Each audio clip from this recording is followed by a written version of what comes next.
Ce 30 mars, Michel Guenin nous invite à tout faire pour la gloire de Dieu. Faites tout pour la gloire de Dieu, nous dit 1 Corinthiens 10, verset 31. Voilà une belle devise dont la portée n'est pas évidente à percevoir, car la gloire de Dieu est une réalité complexe. Essayons d'abord d'en saisir les contours. Lors de la dédicace du temple par Salomon, la gloire de Dieu équivaut à la manifestation de sa présence avec une puissance telle que personne ne peut plus officier dans le temple. 1 Roi 8, versets 10 et 11. Lorsque Moïse demande à voir la gloire de Dieu, Dieu proclame sa bonté infinie, mise en rapport avec son identité profonde, son nom et sa liberté à la manifester, nous dit Exode 33, versets 18 et 19.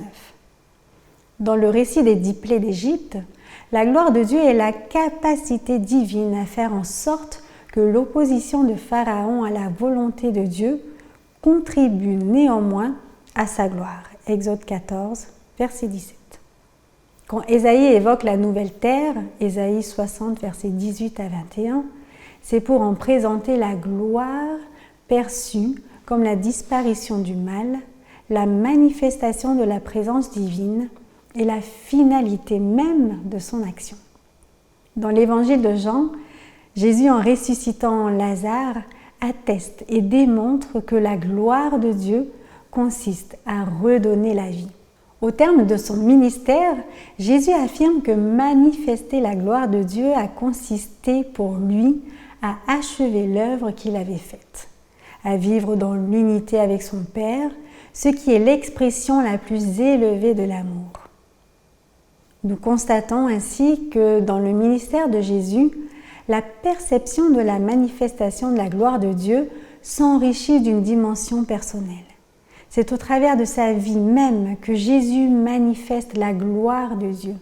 Elle s'incarne, elle devient personnelle et chaque enfant de Dieu est appelé à y contribuer à sa manière au point d'en faire un des buts de sa vie.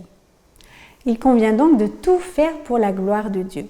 Selon 1 Corinthiens 10, versets 23 à 33, agir pour la gloire de Dieu est une démarche de liberté, non de permission ou d'interdiction. Agir pour la gloire de Dieu privilégie le respect d'autrui plus que l'application de règles, ce que l'on peut ou ne peut pas manger. C'est prêter plus d'attention aux hommes qu'aux idées, s'assurer que nous agissons pour leur bien au point éventuellement de mettre nos propres intérêts au second plan. Faites tout pour la gloire de Dieu invite à agir de la sorte dans toutes les facettes de l'activité du croyant. C'en est une des finalités en même temps qu'un apprentissage au quotidien. Puisses-tu alors, ami lecteur, vivre ce jour pour la gloire de Dieu.